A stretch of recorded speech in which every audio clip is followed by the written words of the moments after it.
വചനവീഥിയിലൂടെ father ജെ.ബി. Puthur.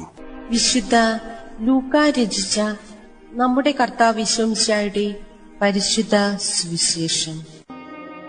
അധ്യായം 6, 46 മുതൽ 49 വരെയുള്ള വാക്യങ്ങൾ. ഉറച്ച അടിസ്ഥാനം. നിങ്ങൾ എന്നെ കർത്താവേ കർത്താവേ എന്ന് വിളിക്കുകയും ഞാൻ പറയുന്ന കാര്യങ്ങൾ പ്രവർത്തിക്കാതിരിക്കുകയും ചെയ്യുന്നത് എന്തുകൊണ്ട്? എന്റെ അടുത്ത് വന്ന് എന്റെ വചനം കേൾക്കുകയും അതനുസരിച്ച് പ്രവർത്തിക്കുകയും ചെയ്യുന്നവൻ ആർക്ക് സാദൃശ്യനാണെന്ന് ഞാൻ വ്യക്തമാക്കി തരാം. ആഴത്തിൽ കുഴിച്ച് പാറമേൽ അടിസ്ഥാനമിട്ട് വീട് പണിത മനുഷ്യനോട് സാദൃശ്യനാണ് അവൻ. വെള്ളപ്പൊക്കമുണ്ടാവുകയും ഒഴുക്ക് അതിന്മേൽ ആനടിക്കുകയും ചെയ്തു. എന്നാൽ ആ വീടിനെ ഇളക്കാൻ കഴിഞ്ഞില്ല. എന്തെന്നാൽ അത് ബലിഷ്ഠമായി പണിയപ്പെട്ടിരിക്കുന്നു.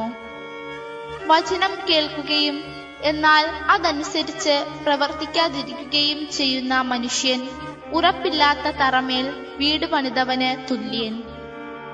ജലപ്രവാഹം അതിന്മേൽ ആനടിച്ചു. ഉടനെ അത് നിലം പതിച്ചു. ആ വീടിന്റെ തകർച്ച വലുതായിരുന്നു. വാക്കുകളേക്കാൾ മേന്മ ജീവിതത്തിന്. ആത്മാർത്ഥതയുള്ള ഏതൊരു മനുഷ്യന്റെ ഉള്ളിലും സ്വാഭാവികമായിട്ട് പൊങ്ങി വരുന്ന ഒരു ചോദ്യം യേശു ഇന്നത്തെ സുവിശേഷത്തിലൂടെ ശ്രോതാക്കളുടെ മുമ്പിൽ അവതരിപ്പിക്കുന്നതാണ് എന്ന് വേണം വിചാരിക്കാൻ. യേശു ചോദിക്കുന്നു, നിങ്ങളുടെ വാക്കുകൾ കൊണ്ട് നിങ്ങൾ എന്നെ സ്നേഹിക്കുന്നു. എന്തുകൊണ്ട് നിങ്ങളുടെ പ്രവർത്തനത്തിലൂടെ, നിങ്ങളുടെ ജീവിതത്തിലൂടെ ആ സ്നേഹം പ്രകടിപ്പിക്കുന്നില്ല? വളരെ ശക്തമായ, തീവ്രമായ, അർത്ഥപൂർണമായ ഒരു ചോദ്യമാണത്. മനുഷ്യന്റെ പൊള്ളത്തരവും പൊങ്ങച്ചത്തരവും മനസ്സിലാക്കിക്കൊണ്ട് തന്നെ യേശു മനുഷ്യനോടായിട്ട് മനുഷ്യരുടെ മുമ്പിൽ വെക്കുകയാണ് ഈ ചോദ്യം. നിങ്ങളുടെ വാക്കുകളിൽ കാണിക്കുന്ന മൃദുലത്തേക്കാൾ ജീവിതത്തിലും പ്രവൃത്തിയിലും കാണുന്ന നിഷ്ഠയാണ് കൂടുതൽ ഞാൻ വിലമതിക്കുന്നത് എന്ന് യേശു വ്യക്തമാക്കുകയാണ്. തുടർന്ന് യേശു പറയുന്നു, വാക്കുകളിലുള്ള മൃദുലത്വം അല്പം മങ്ങിയാലും ജീവിതത്തിലുള്ള ആത്മാർത്ഥതയും സത്യസന്ധതയും തിളങ്ങിയാൽ അതാണ് കൂടുതൽ ശ്രേഷ്ഠകരം. ഈ സത്യം അനുവാചകരിൽ എത്തിക്കുന്നതിന്, ശ്രോതാക്കളിലൂടെ മനസ്സിലേക്ക് എത്തിക്കുന്നതിന് വേണ്ടി, തന്റെ അനുയായികളിലേക്ക് കൊടുക്കുന്നതിനു വേണ്ടി യേശു ഇന്നത്തെ സുവിശേഷത്തിലൂടെ 2 തരം വീടുകളുടെ കഥ നമ്മുടെ മുമ്പിൽ അവതരിപ്പിക്കുകയാണ്. മണലിൽ പണിത വീടും പാറമേൽ അടിസ്ഥാനമിട്ട് പണിത മറ്റൊരു വീടും. എന്നിട്ട് യേശു വ്യക്തമാക്കുന്നു, മനുഷ്യനെ വാസത്തിന് കൂടുതൽ ഉപകരിക്കുക, വാസയോഗ്യമായി തീരാൻ ഇടവരുക ഉറച്ച അടിസ്ഥാനമിട്ട് പാറമേൽ പണിത വീടായിരിക്കും.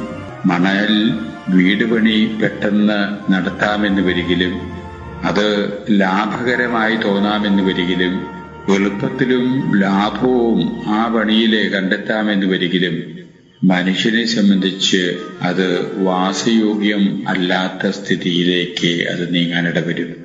ഈ 2 വീടുകളുടെയും സവിശേഷത അനുവാചകരുടെ മുമ്പിൽ അവതരിപ്പിച്ചുകൊണ്ട് യഥാർത്ഥത്തിൽ മനുഷ്യപ്രകൃതിയുടെ ഉള്ളറകളിലേക്ക് ഇറങ്ങിച്ചെന്നുകൊണ്ട് യേശു വ്യക്തമാക്കുകയാണ്, ജീവിതത്തിൽ അനുഭവപ്പെടാൻ ഇടവരുന്ന പ്രതിസന്ധികളിൽ കൂടെയും യഥാർത്ഥത്തിലുള്ള ആത്മാർത്ഥതയും പ്രതിബദ്ധതയും സത്യസന്ധതയും പുലർത്താൻ ഇടവരിക എന്നുണ്ടെങ്കിൽ ആ വ്യക്തിത്വം ശ്രേഷ്ഠകരമാണ്.